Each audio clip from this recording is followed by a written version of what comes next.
Did you ever watch the show Happy Endings? No. Should I? Oh my God, it's so funny. It's a bit inappropriate at times, but it is hilarious. There's an episode where one of the characters is like, Alex, that's the dumbest thing that I've ever heard. And I once listened to Dave try to explain the housing crisis. And then he's like, it's a numbers game. You see houses and then they bought stocks. And then they sold, like, it just doesn't make any sense, but it is so funny. I'm not gonna lie, I used to get a hard on for like movies like The Big Short or like The Big Sick or like any of those like making White finances guys. super easily understood. Oh, Wolf of Wall Street. Yeah, I was toxic. White guys you were toxic. Oh my God. I watched Spike TV as a kid. Oh, that explains oh my God. A generation was ruined because of Spike TV. I literally knew MMA fighters' names. Oh my God. Ooh, that's the patriarchy and malarkey. Yes, you may have my gay card. Yes. So funny. Oh my God. Spike TV. Wow. Well, I grew up on USA, so that probably explains a lot about did my you watch character. Suits? This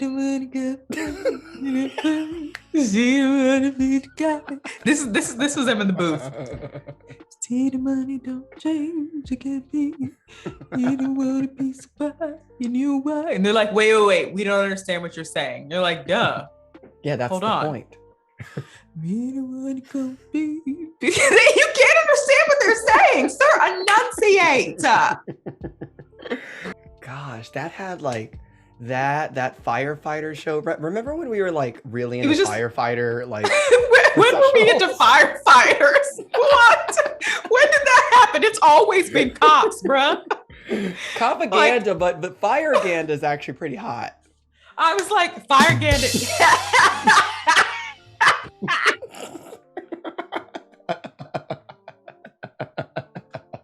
I love a joke that gently, it's like when you get high and you all of a sudden feel it when a joke just lands on you gently. It's just gently, right. Like a feather. Ooh, love it. Ooh. Magnifique. Yeah, show ya, let me get to know ya. Show ya, let me get to know ya. Show ya, ain't no good, young way too bad. Dumbass ex don't know what he had. Used to be. So here we are. Again. But the 8th installment of Drag Race, not the 8th Not installment. this episode. Somebody was like, can you upload the earlier episodes? I was like, baby, no. No, it's for those who are wondering where episode 1 is, it is in transit. You know, on UPS it says it's in transit, but for like 10 days. And then you got to pay duties when it gets here. We're in transit. So the hands customs. up, cash out. So don't you worry, Daddy will make you the content. It is coming. Not daddy. Okay, which one of us is daddy? You are. I was like, I think we both know. Is that even a question? I will sub. I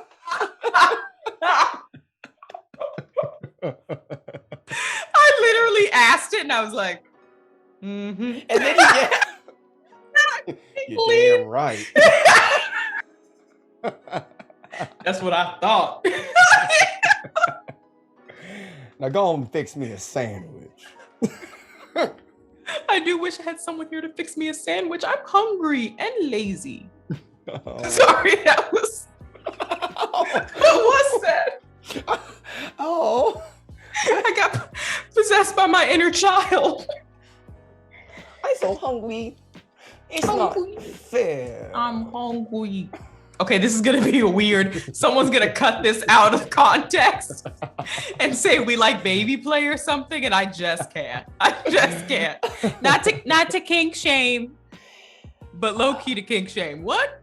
I just think the pacifier is not the right intermediary for what really needs to be sucked.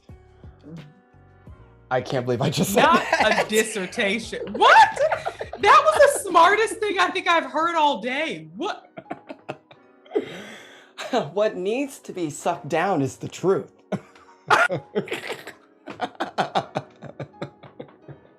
You're absolutely right. What needs to be sucked down is the truth. Somebody's so naive. I can't. I think the realest comment was someone was like, I like how y'all can't stay on topic.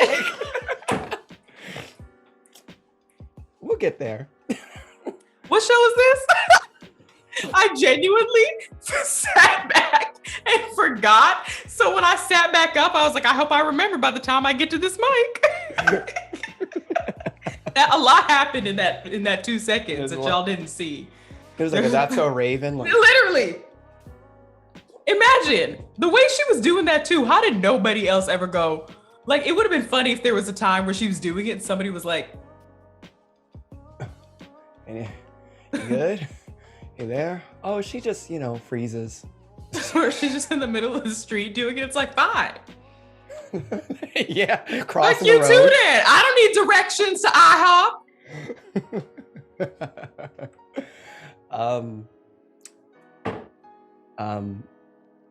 Gosh, sorry. I just got lost and thought about Raven Simone. What? RuPaul's Drag Race. Drag Race. They walk into the room. Our dear. You forgot her name. You forgot Pandora. Pandora's box was opened and it is out in the world. Did you know that it was actually a jar, not a box? Pandora's that's mason like the jar. one. That's like the one thing I remember from like first year university. Wow. Wait, I kind of like that more. I mean, it makes more sense that it's a jar. I mean, fact check me. But citation needed, but I'm pretty sure it is. Where are ancient literature majors at? Where y'all study the romantics? What's up? We come into the workroom and Miss Trinity Katiti Bonatiti is feeling pretty sensitive about where her standing is. And is she a Pisces? What's going on here? Must be a crybaby. Trinity K. Bonet. I'm about to look up her birthday right now. Wait, what's your thing? Yes.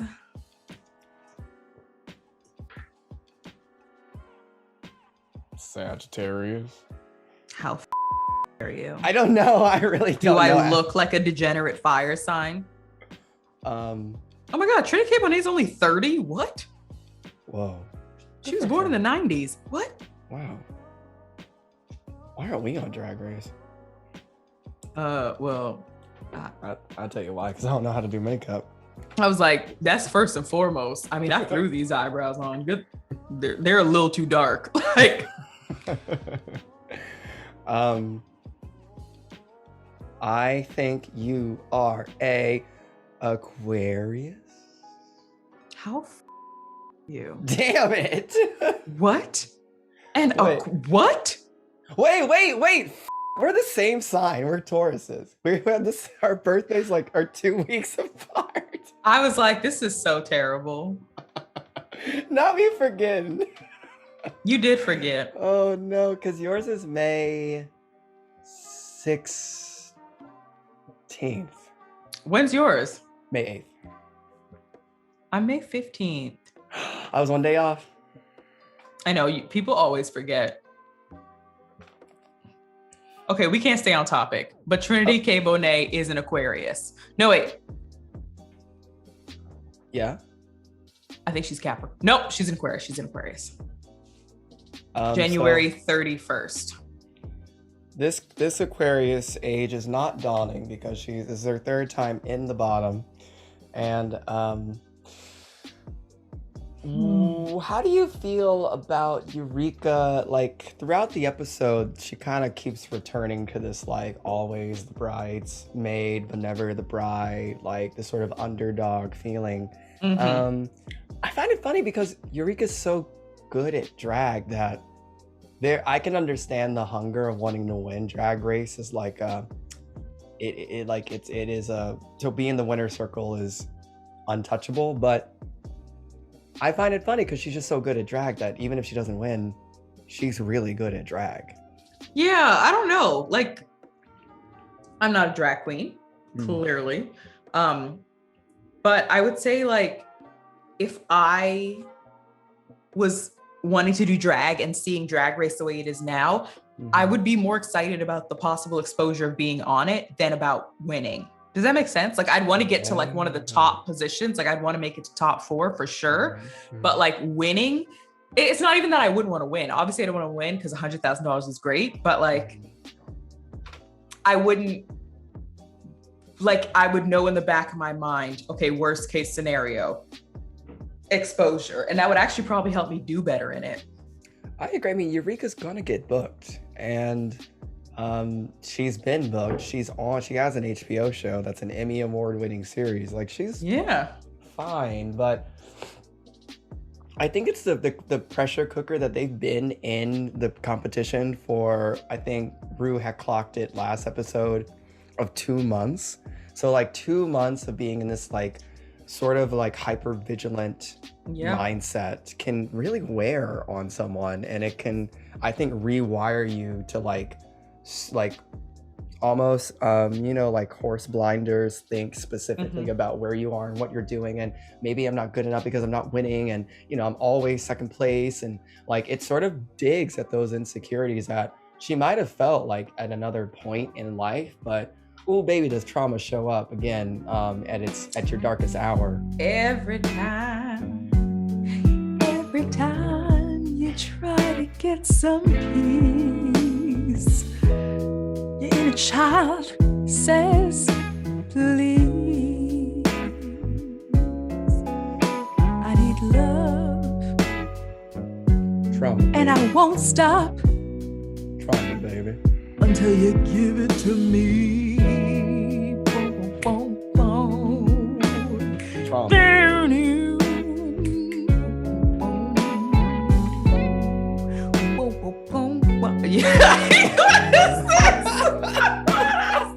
If only if it felt that good. If only. Right. But it don't.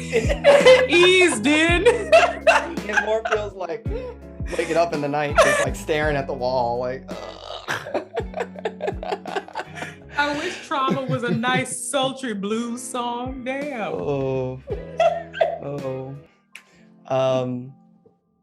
Yeah, oh I love Eureka, and I always have, and I never really felt like low key. Like, I know Aquaria sort of did really well in her season, and her winning was not surprising at the time, but I low key kind of wanted Eureka to win. Like, I think she's good at what she does. So yeah, definitely. They're very similar to to Akira, of like, wow, like someone who's so good is really struggling.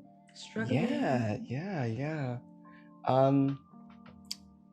don't know. You're talking about that, which yes, great. I was really obsessed with Trinity and Eureka's boo thing. What's going on there? Oh yes, the trade of the season and the other trade of the season are trading. I was just like, this is interesting. What are y'all getting up to? I'm into it. I'm into it too, because I just think, at first I thought they were friends, and I was like, oh, this is cute. I love that they're buddies. And now I'm like, they probably, they a little kind. Eureka was like, I'd be cooling. Eureka was like, I'd be cooling. Don't worry about me. Which TBH, I could see it. Like, I can see duh. Eureka like, really putting the moves on and being like, oh. I was like, that must be a day ending in, like, I don't know how to, yes. Like, Eureka, yes. There are some people who say they're players, you believe them. I love it when they call me Big Pa. Yeah. So. And she's like 6'4". So yeah, I mean, there's also that, like the stature in itself, and like just like, okay. Okay. Speaking of which, so walk into, it's the next day, and their mini challenge is them going back to school doing class superlatives. Okay, I was gonna ask you, did you ever do them? I was on the yearbook committee, as every well-respected gay is at one point in their life, and I think I was voted like most likely to go to Broadway or something like that because he's a theater queen. But I remember what I actually wanted was most likely to trip at graduation. I don't know why I wanted the clumsy edit, but like I kind of fantasized about Not getting the clumsy edit. Because you got to be really vulnerable to admit you're clumsy. But unfortunately, I'm coordinated. What? That felt like an explainer brag, but that's okay. I was voted most talented. The performance. Which surprised me. It surprised me because I didn't actually think we were doing them. Well, like we did them. Sorry, we did do them because we had to fill them out. But I was genuinely surprised because I was like, oh shit. Like I went to a fine art school. So like I wasn't like some novel performer. Like So the best of the best is what you were voted as. I think it's because, okay, we had a talent show and me and two of my fellow musicians performed something in it. We should have won, but a group of boys lip sync to Bye Bye Bye. So of course it was a rap, but you know, That makes sense. they using someone else. But we actually sung live and it was like me, John, and Justin. And John had this really low, deep voice. So we sang Journey and did that. And of course the Lady Gaga Just Dance mashup, because that was, you know, mashups were Were you all an the aka group? Could you imagine? No. I was in vocal jazz. Yeah. Okay, but like okay. we just decided to do that performance randomly. I don't know. We like coordinated color outfits and stuff. And like people didn't know that John could sing. So when he started singing, he sounded like a 50-year-old man. It's like just a small town. It was wild. So yeah. I live for that memory. Wow. Super cute. Super cute. My like senior show was Little Shop of Horrors. And I was Seymour and I was like dancing with plants and everything. And I remember the county gave me a very similar award too. And I was just like, I'm just out here doing my thing. Yeah, like I wasn't really looking for it. That's the thing about those. But no, we weren't allowed to do musicals because they separate it to like actors, singers, dancers, writers, visual artists. Oh, really? So like me and all my friends went to the school, but some of them were in the writing program, some of them were visual artists, and then I was in the music one. But yeah, so we could only do choir and like solo singing stuff. We couldn't audition for the musicals. I mean, I knew this, but like this really, you're like trained in singing, like years of training. Wow. Years. It doesn't sound like it most times because I'm like so out of tune. Because I'm like always a little flat, you know. But you got the vocal control, like you know, can no one take away that breath support? The stamina. We're building it back up, you know. I tried to sing earlier this week, like practicing, and I was just like, okay, I'm gonna ease myself into it. I'm gonna start with some Mozart because that's like lighter stuff. It won't stress me out. But I sang one of like it was hilarious. I recorded myself and I was like, interesting. Runs, don't know where they are. You know? Well, actually, surprisingly enough, the song that had runs, I felt better about. Oh. Because it's like you can't think. Yeah, that's like the hardest thing to do. Like when I'm in vocal classes and like she's having us train in that and I'm like, baby. There's like one, it's like, wait. I can't find an E. That me. I'm kidding. I'm not gonna subject you to this. I was like, all right. No, I'm not going to subject you to this. Okay. Oh, we're doing this. Okay. I'm here. You know, it was my last day of work, so I'm like, I'm feeling it. I'm like,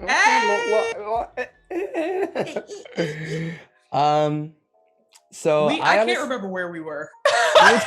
We were talking about superlatives, which I thought it was a good challenge. I like it.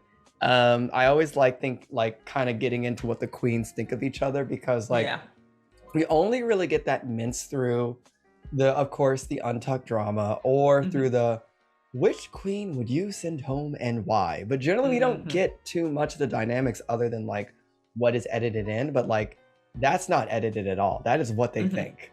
Mhm. And I wrote down the ones that I would have wanted was most likely to steal your boyfriend, messiest because they go together, and most likely to have a sugar daddy. I just Look at how smart that was. Messiest because they go together. Because listen. So I might like the drama. clearly. Oh my God. Yeah, I think those three. I'm trying to think of which I can't think of the other. Yeah, those There was that, like moodiest, gassiest, shadiest, I'd like moodiest too. prettiest. There's something about moodiest that I just like. Wait.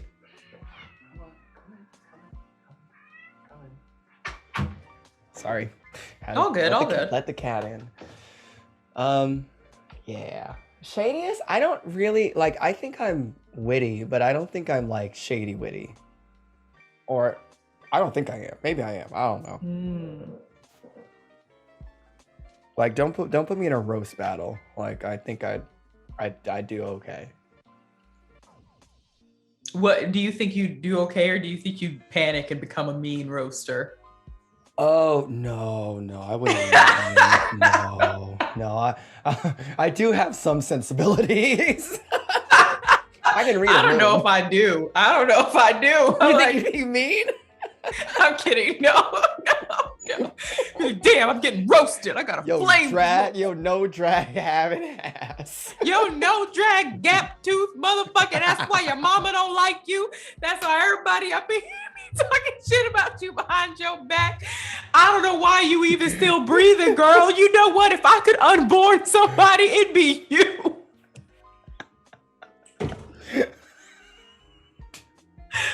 Sorry, did I forget to mention that I grew up in Georgia, so I know how to curse somebody out? That's Southern charm, baby. My brain doesn't even know what's happening before my mouth gets it out. Like, my brain doesn't know. If I'm going to curse somebody out, it's a problem for the person on the other end of it. Like, it's an issue. Like, I will hurt your feelings. Like, yeah, people can get into physical fights and punch each other. The words that I say to you will haunt you on your deathbed. You see? That's. I'm inadequate. inadequate. My mother will never love me. She said she wished she could unborn me.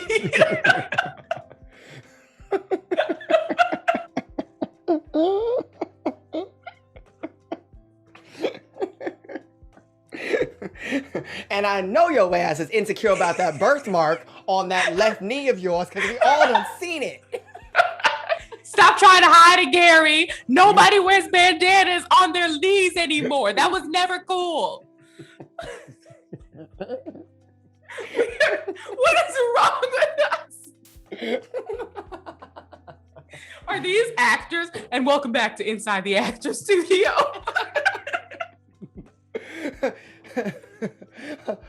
On the show today, we're talking about how to properly demolish your enemies. It's just the way you. It's the lips. It's.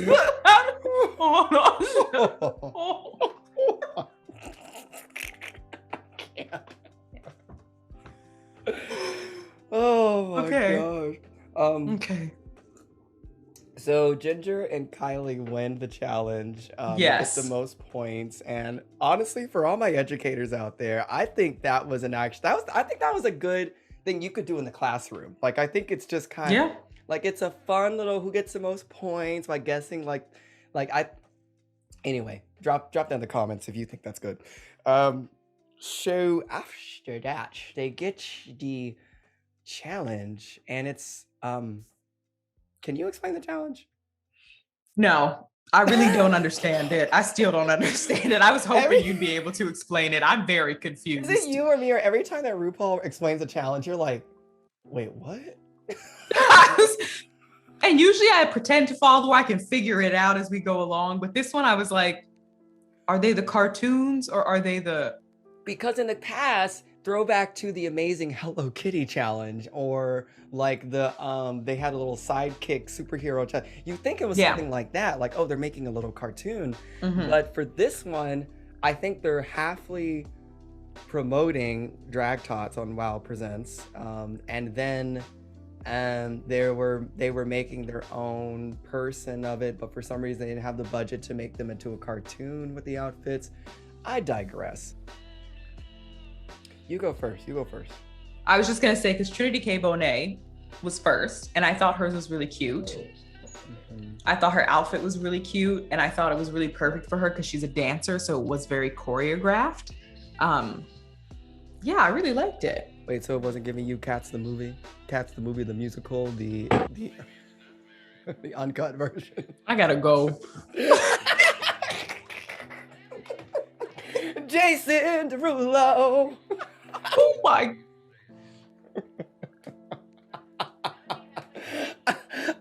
I was like, not the revival.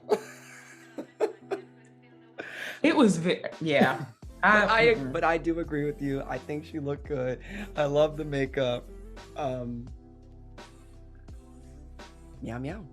I really have no, like, yeah, and I thought the dialogue was there too. Sorry, like, my chair is so creaky. Oh my God. Need some WD-40. You know? Double U. No, it's W. But there technically W should be WB, but anyway. Okay, sorry. What's wrong with me? Find us at our linguistics channel where we talk about the intricacies and the buffoonery of the English language. Sorry, go ahead. Before we get to it, the edit was quite interesting. Everyone was really stressed out about this challenge. It seemed Eureka's rolling on the floor, Kylie's like also sort of like exhausted. The only person who's kind of holding it together is Ginger Minj, who goes up second. And I thought Ginger Minj was pretty funny, pretty good. I thought hers was really funny. The just tell them your dad likes it. That's how your dad likes it or something. Or that's how your mom likes it. Next time someone tells you sound like a 50-year-old man. I thoroughly enjoyed that. Yeah, I thought she did a good job. It didn't surprise me. Like, it was like, yeah, like. She's good at writing. She's good at she is good at comedy. She's a self-actualized adult. Is Ginger 50? No way. Didn't she say a 50-year-old man's voice? 50-year-old man, but no way. No way. I think we all need to start rethinking how we think of age. 36. She's 36. Okay. I was about to say 50. No. Wow. Anyway. Love Ginger. Wasn't a big fan of the outfit itself. Yeah, it was fine. And I thought the name was okay. Was it Terrible. She was Southern as hell. Not me giving her a French accent. I was like, what is happening here? She literally said her name was Terrible. Terrible. She was very debutante, Southern girl. Mm-hmm. I definitely went to high school with someone like her. Not terrible. After Miss Ginger, we had what I thought was the best was Rajah's. I really did enjoy Rajah's. Especially the offbeat one. The comment about if people tell you dancing offbeat, they can't hear the music. Oh.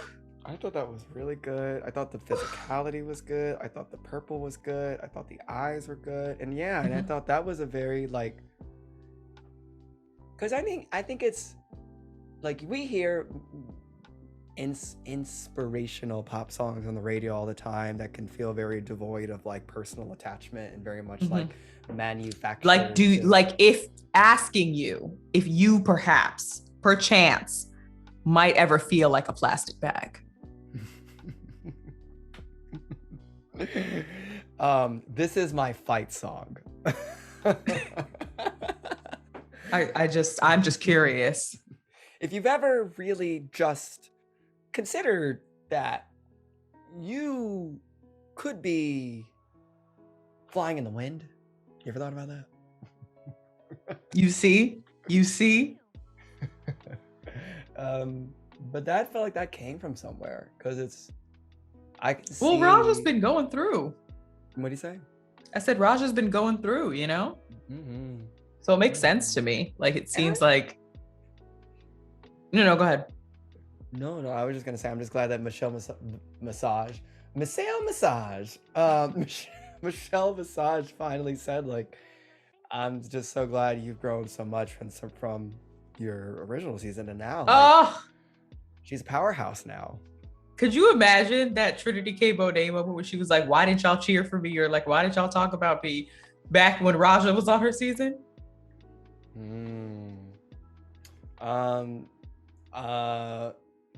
I think Trinity would have, because Trinity was on Bianca's season. She would have been ripped apart. Like, girl, what? Oh, no, because Trinity was the, what do you do well? Quickly. Bianca Del Rio was terrible. You need help packing? What? Like, Bianca Del Rio. Why, girl?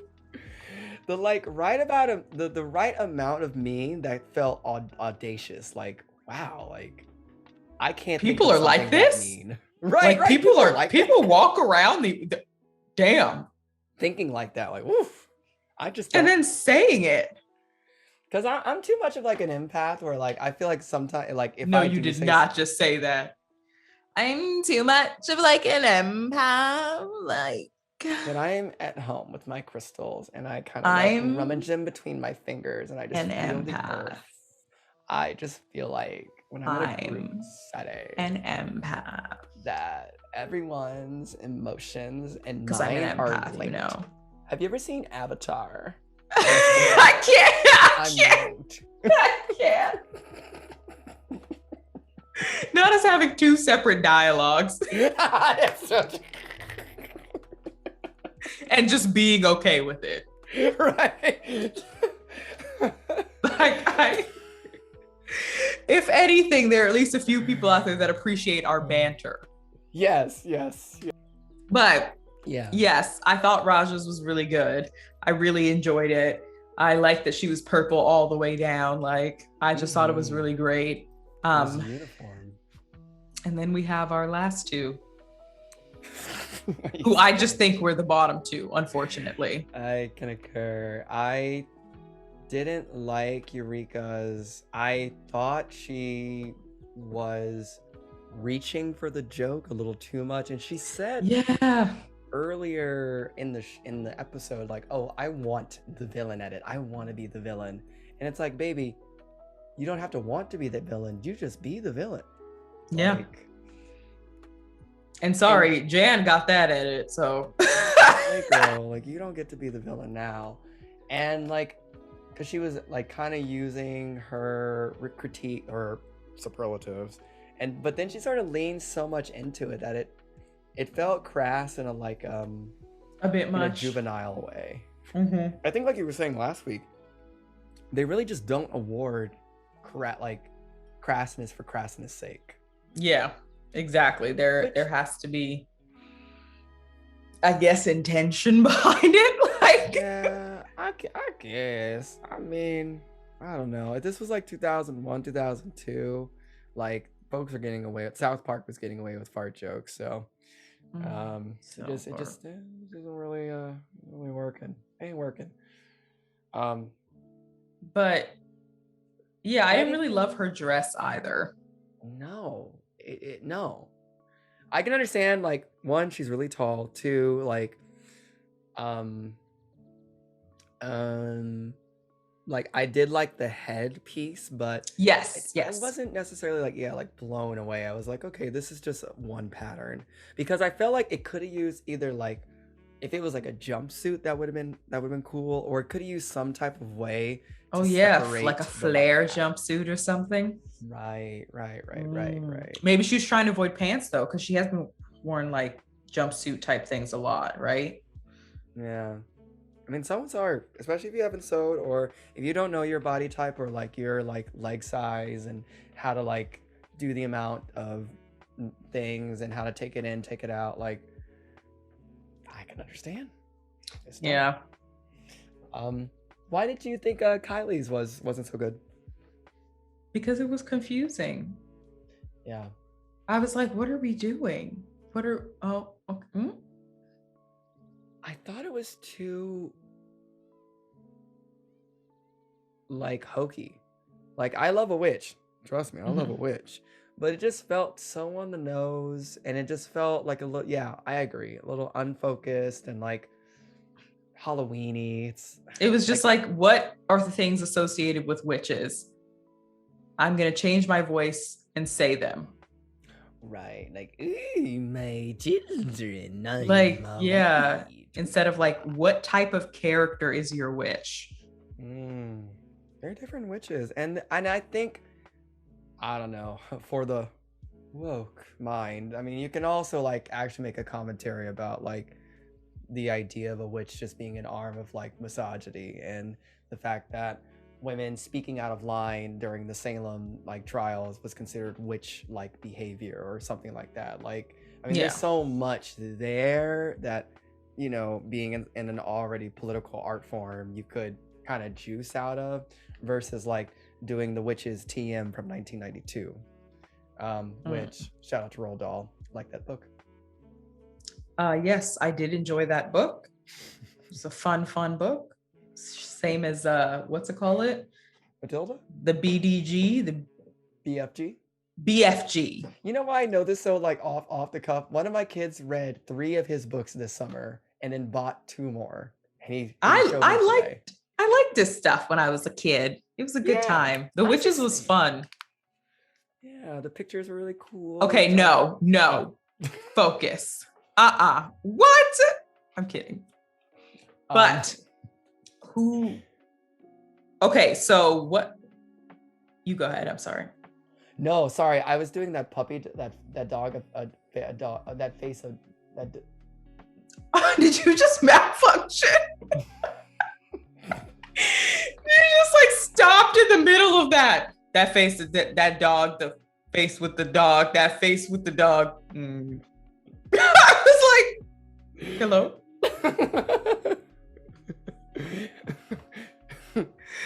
Sorry, that was you just call. You just stopped. I was like, I had to abort what I was saying at that point. Just like, are you rebooting? What is happening here? Sorry, the updates haven't been. I was listening intently and my mouth was open like a dog, is what I was trying to say. All of that for that. Wow. Wow. That's my favorite thing to respond to people. Wow. You can spice that up anyway. Rajah won. You said you agreed. Absolutely. Yeah, I think, yeah. I'm not upset about it. Did you agree that everyone should be in the bottom from now on, moving forward? I mean, haven't they done it earlier in the season before? I think they did, like 3 people were in the bottom. This is the first time that everybody was in the bottom. Oh, true. Which, like, yeah. No, I mean, like in earlier seasons, haven't they done that? Oh, yes. And done it even earlier. Oh, yeah, actually probably earlier, yeah. But anyway, yeah, I thought like it was good too, because who even knows? Like everyone was all so good that like it's hard, you know. But and they get back to the workroom, and I'm not gonna lie, I felt like generally I feel a sense of like the writings on the wall about the queen that like knows they're going home, and they sort of like put on the waterworks. But I really did feel bad for Eureka, because I was like, you did do well. Like everything you're saying, like I did well. I was never in the bottom.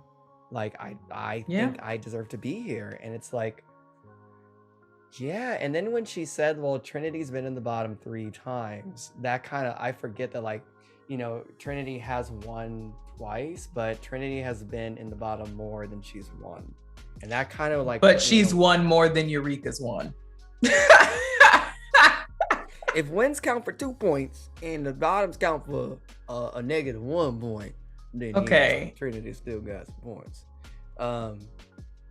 Which I do agree with, because unfortunately Eureka just has not really like she's gotten the good praises, but not necessarily like either close to top or anything like that. It's Yeah, just she's just always been been kind good. of like she was close in the Pink Table Talk. Like she should have won that, to be She should have honest. won that. She should have won that. So Yeah, I agree. yeah, unfortunately True though. statement. I'm sorry, Miss Eureka. I mean, here's the thing about this season is that to do the like the Manila or the like, you know, cutting out the big dog early, like I think Rajah did actually have a good case to say, what if I take out Ginger or Trinity K. Bonet? I thought that was an actual like moment where usually I'm like, no, I wouldn't do that, blah, blah, blah. But in this particular episode, in that moment, I would have voted out Ginger. Yeah, because anyone can win it at this point. Right, they're all equals. So get rid of your strongest competition. Because to me as well, I don't know. I get the whole like, you know, we want to be as fair as possible thing. But at the same time, like, that's just people peer pressuring each other to do the quote unquote right thing. I want to win $100,000. You're not going to get me there. So, you know, and I don't, I'm not to say that I would do that because I don't know if I could like my guilt. I think I just feel bad, you know, but I don't know. I mean, you could get into a philosophical conversation about morals and why people even feel bad about stuff in the first place. Because is it just peer pressure from other people? But well, it's no secret that for some reason within the small group politics, it does operate as like a meritocracy. And within that meritocracy, it seems like you have to follow a social contract of what fairness is, what the good thing is it's sort of like subtextually praising what this exterior force, like the praise that they've given you. Like you leverage so much, and the goodness is coming from that. Like the A's, the A+ student must stay, which I think is just ingrained in our culture in general in terms of like meritocratic like viewpoints. But I think again, to go against the grain and not follow that sense of morality and say like, well, if I actually take out the best in order to be the best, and like you said, I mean, there is no clear front runner. This isn't a Shangela cut. This wouldn't be a Manila cut because those were front runners. But there is no front runner. So like to take them out is like, well, that's another A student out. There's still other A students here. Because that's the thing too. It's like, is it like, it's the whole work smarter, not harder. Is it like, are you just working harder by keeping someone like a Shea Coulee in the competition? And it's the thing that we say in society about hard work, how we value hard work. But do things have to be hard for them to still be enjoyable? Can they be hard and enjoyable, but also like easier to get? Do you know what I mean? Like, work harder or just be smarter and take out the person that's too good. Well, I think that like the injustice, like someone was robbed, quote unquote, is that I think the fan base or people who may have not voted for that person feel like it's like stolen labor. Like you were able to steal the labor of that person who worked harder or put in more labor hours than you in order to get ahead, which I of course can feel quite sleazy in general, because it is like, I mean, in a larger sense, if there was more power dynamics, which there is like an innate power dynamic of someone like choosing a person to leave, that can feel exploitive. But I mean, that's one way of looking at it, but then another way of looking at it is it's like a board game, right? Like you don't feel bad when you move ahead in a board game. Like if we're playing Candyland, bitch, I'm winning. But that's the thing too. It's like people often, and I include myself in it, a lot of us forget that there's $100,000 on the line. Maybe at All Stars you don't need it as much, but like to some people you might still, you know? And it's also, what I think is interesting about it is like people assuming that the people on these shows are going to play fair, it's like they're treating them like they're characters in a TV show we're watching and not real people, because we all have an expectation about what should happen. Our expectation is that Shangela wins. Our expectation is that Dayla doesn't, cut herself out of the competition and we know she's going to win. Our expectation is that they're not going to vote Manila off. Right. So when people go against the expectation because they are real human beings, they're not just on the show for our entertainment. They're not actors. No. People feel a way about it. And then, it's a very like interesting sort of like, even in terms of reality TV, we all have our like, we treat it like fiction stories because some of the stuff is made up, maybe depending on what kind of shows you watch, but it's still like, there are still real human beings behind it. Right. And human beings are messy. Yeah, and I think it can be hard to negotiate between like, there's this like, now continual thread line in the fan base of like not sending hate towards queens because they're people, but then also you must contradictorily view the show as characters that have been edited purposefully to serve specific narratives and through lines that the producers create. But you're right. I mean, their self-interests are still there. Like Naomi Smalls may have thought, if I do this, then me getting further might give me more gigs booked in the end, or because it's more time on TV. Like, I don't know. I just think I'm not saying like it's great and it's wonderful for you to do it, but I'm just saying like, one, humans, that's just the way we are sometimes.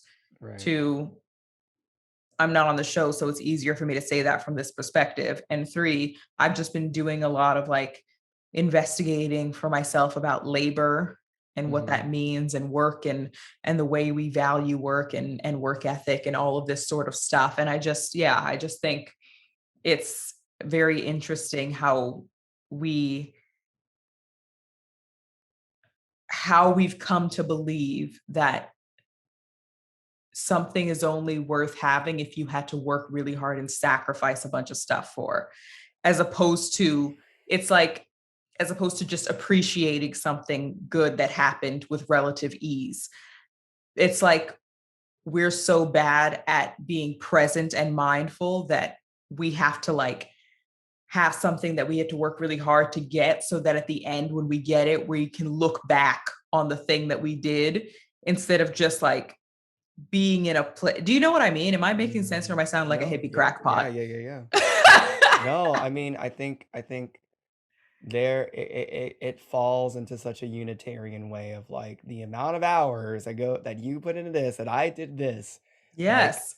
Which was funny enough is immeasurable when you're in a room with a group of people who worked just as hard as you. And you're like, Exactly. I worked so hard for this. That statement unfortunately means nothing. Literally that, because I'm like, every queen worked hard to get here. They all did. So what else did you do? Like, and even if like it's kind of, I don't know, to me it's interesting because it's entitled in a way, if we think about it. If we philosophize Drag Race, right. But it is a bit, because think about it, you're assuming that because all the fans like you, and because RuPaul brought you back, and because you've had this whatever career, and because you haven't lost, that you deserve it. Do any of us deserve the thing? Do you know what I mean? There are plenty of people that deserve it. There are probably plenty of people out there right now that have never been on Drag Race, that have auditioned every year, that deserve it just as much as you. They just didn't have the opportunity. They just didn't get picked. Something happened. Right. Like you can say talent and all this other stuff, or luck or nepotism, whatever. But it's just like, to say like, I've worked so hard to get here is valid. It makes sense because you did work hard, but so did everyone else. To say I deserve to be here, cool if you think that, but so did everyone else. And there are many people that didn't get here that still deserve it. So what can you actually, like, what is the actual, why do we feel like, and this is just me posing a philosophical question. I'm not trying to be like, no, fuck everybody, do whatever you want, but I just wonder, why do we put such weird peer pressure on ourselves? You know what I mean? To do the right thing. when we never got to decide what the right thing what is. the right thing was. I mean, there's a few, like, I think the case study of if we all just take a 5-minute shower, then we're going to like eradicate climate change, which isn't true because 70% of like emissions come from the larger companies. That's I think, literally that. Yeah. People are starting to, I like that people are starting to let go of that narrative, thankfully, but thankfully, it just seems like I think our individualistic moral compass, I don't know, a lot of it can come from the way storytelling is shaped in our societies of like the protagonist always knew to do the right thing, and the the right fables. thing Yep. was Yep. they saw the numbers for what it was. They chose the Unitarian way. They weighed out everything. They weren't selfish. Which, funny enough, like what makes this the iconic moments in the show is when the selfishness like kind of rears. It's the envy of it all kind of comes out, and it's like, if I do take this person down a peg because I want to be there, then we're like, this is what we're looking for. It's kind of Because like, maybe it's interesting because we can't act it out. oh no, You know, on an no. everyday basis, you can't go around and act like that, but you can watch other people do it, I do the can't thing lead that my you boss can't to do. filth. Yeah. But you can watch other people do the thing you wish you could do I mean, and judge them for it. Right. Like, You oh, I know, would have like, said it that way. I would have done it that way. yeah. And even if you don't think that, you could be like, I would have never done that. That's wild. These people are nuts. That's insane. And it's like, hold your judgment, ma'am. Because you don't know how many times I've watched the Shangela. If I wanted a sugar daddy, I could get a sugar daddy, and you could not, because you are not that kind of girl. And like me watching it being like, I don't know how she's coming up with this on the fly. And also, I would never say something like that. Like, it is so crisply biting and caustic, but also correct that, like, I mean, I guess it's like she's from the South. I told you. Come on, Texas. We know how to just curse people out. Anyway, sorry. Not even thinking, right? Just I told you, your mouth just does it. And the thing is, like, I would also like, I can't claim any like moral high ground or anything, or like unmoral high ground, because I would also, if I was on there, I would think like, what would the fans think? Or like, well, that's the thing too. The report card, you know. Because in my mind as well, it's like, are you as a person on the show doing this because you actually want to do the right thing? Because I believe some of the queens on the show actually do want to do the right thing, you know, are just like, hey, I want to be fair to people. That's just what I believe. And some do it just because they think they're supposed to, because they don't want to anger a group of people that they'll never meet, but who could affect their money. Well, just like you said, I mean, the peer pressure is there, right? Yeah. Like the sort of folly of Jan's, of what we saw of Jan was that she so much thought like about what the group will think. The peer pressure is so intense, and like how much it can bite you in the ass if you don't fall in line and conform with the group, which I think in sort of a microcosmic manner, which is hard for Americans, because Americans, North Americans, this continent specifically, all of America, not talking about doesn't matter. Anyway, that individualism is so much praised, but when we get to this like collectivist thought, it is such a struggle. It is such a struggle to think in that like that way, in which like when I lived in Ukraine and Eastern Europe, like collectivism was just the way people lived. It wasn't even like a thought. And I think to be individualistic was the sort of the frictitious of it, which of course in my personal philosophy that there should be an intermix of both. But like for some people, it's like I can't put my interests first, so I must follow the group. And if I don't follow the group, then they're gonna because I want to protect myself. And it's like, why can't it? Baby, why can't it be both? Well, it's a fear of like sticking out, because we're supposed to be selfish, but it's not really a selfishness that we're supposed to have. Think about how people ask you to be selfish. It's like, maybe, okay, if we think about a psychological thing, right?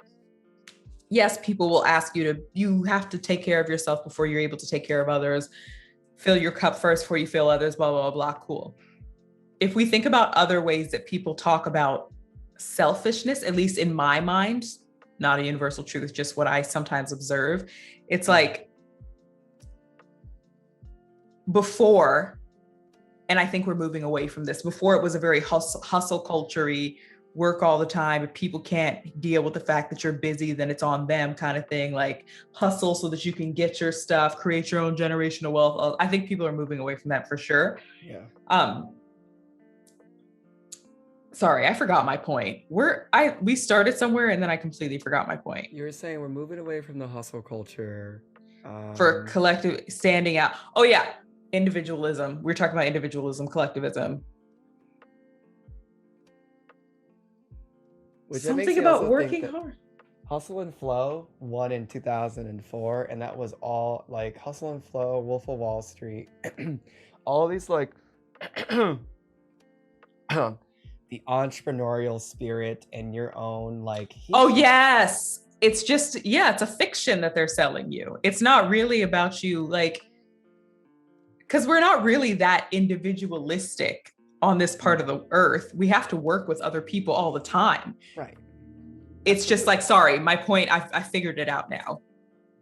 More so, I think it's like, and this is me probably just being super, but I feel like the self-care thing that people will talk about is low-key, like, I don't know, it's like a weird, sometimes I wonder if it's like a weird sort of distraction of like, okay, we live in a place where you have to work really hard to even get just a bit. Minimum wage is ridiculous for most parts of this United States and Canada. Well, Canada's a bit better, I think, but still, they're talking about a labor crisis, but it's not that. It's just that people are tired of being exploited. Hello. But it's just like a weird sort of thing of like, so many times we don't realize how our collectivism has been kind of used against us in a way to like have us all working hard, working the same types of jobs. Am I making sense? I feel like I'm like not making sense. Only because, shout out to God tier, YouTube creator, ContraPoints, only because like the sublimation of like, you know, collectivism in our society is class, like it has been sublimated and like manifested itself into classism. Like, yes, that's what it is. Yes. Sorry, okay, that's a better way of thing. Yeah, but it's a thing. It's like you're all working, you're all doing your thing. Take time for self-care though. You know, like it's like the individualism that they sell you, and like make sure you have self-care, make sure that you're worried about yourself for blah blah blah blah blah. It's like wrapped in it's wrapping something else. Mm-hmm. You know what I mean? Like it's inside of it is like this, I think, low-key sinister thing of like, you're in the same class, but like you have to think about yourself and be a little more selfish so that you can eventually get out of this on your own. Capitalism will tell you stories of 1 or 2 or 3 people that have made it to give you inspiration. Do you know what I mean? Like it's very like, I don't know. It's like those like clickbait articles of like so and so was a janitor for 10 years. He saved enough money to get into Yale, and now he's able to pay his way through Yale. That is a tragedy. Don't get me started. I was like, so he was a janitor for 15 years, finally went to school. That literally is the saddest thing. But we're told that we're fed a bill of lies, that it's a hero's journey. Sorry, we went into a rant about capitalism. Hero's journey. That's after talking about groups. I mean, so much of it comes from, I mean, like maybe not this episode, but like, I mean, there is a conversation about the dollar that another YouTube creator, Bussy Queen, did a whole like thing about how much money it actually goes into being on Drag Race. Like Rajah, and how much money you make. How much money oh gosh. Like being on Drag Race, exploitation. but I was about to say, I literally was about to say that. That's the whole point is I would be on it to exploit it because it's exploiting me. Well, we'll get, eventually, we finished doing a lot of philosophy. So we'll now talk about the lip sync because I guess that's a thing that happened. So the lip sync was underwhelming. It wasn't that good. Yeah, I was bored. I was like, but I think it was a song too. Like I just didn't really care about the song. No offense to Charlie XCX. I thought they could have chose a better Charlie XCX song. Also, she looked That's amazing. what I was Also, thinking. I love XCX's music. Also, how they just could have did her better. A queer icon like her could have did her better. But you want to know a little hot take I have? I don't think Cameron Michaels is that good of a lip syncer. I think Cameron Michaels is a good lip syncer on TikTok. There we go. Like, have you heard Cameron Michael? Have you seen his videos? I have seen the videos and they are really good. I agree. They're really clean. Like, I'm like, that's coming out of your mouth. Cameron wins the lip sync. Do you? which I thought Rajah was actually gonna win because I thought she was feeling the song a bit more. She was feeling it. Cameron was like low performing energy. it. But I also thought the song was a weird choice because it's one of those contradictory songs where the BPM is really low, but it seems like a very hype song. Exactly. Like Rajah was dancing to the beat. The beat was just. It was just like it was like 89 BPM. It was like. It was just slow. But sure, Cameron wins, and then. The Elephant Queen is voted off the island. Oh, Eureka. And she was quite like her face when she found out. I mean, she was like, "You bitches." It was very much like if I was someone else. If I was season 2 Eureka, I would curse y'all out. Gosh, Shangela, iconic. Season 2 Shanji. Shangela is everything. He's like, I'm Daenerys Stormborn. You know, I'm trying to build my alliances. Did you know Shangela started the lipstick writing on the mirror thing? Like, no one asked her to do that. She just did it. Are you serious? Yes. And the producers were like, I guess everyone should do that. Y'all told her it was funny. Come on, deep lore. Come on, Drag Race lore. I think this is not the last we've seen of Eureka. No. Because the game within a game, I think they're going to get to top 4 and then RuPaul's going to be like, tee-hee. Well, at the end of it, that was what revealed. Finally, the game within the game, which, you know, is this Saw game that they're playing in the backyard, is the talking head, RuPaul, said, get back to the stage. We have it's time for you to lip sync for your life. So I think it's gonna be a lip sync. Lollapalooza. And you know, I would be gagged if it's actually more than one person's let back in. Like that would be entertaining. That would be entertaining. That would be entertaining. But then this would be the second longest season of Drag Race ever, only behind season 13, which was 53 episodes. It started when I was born. And legend has it they're still filming. Okay, we made it. We did it. We did it. Fully deconstructed the episode. We deconstructed society. You're welcome. You're welcome. Mm-hmm. Now, you're welcome. Now build it back. What you say now?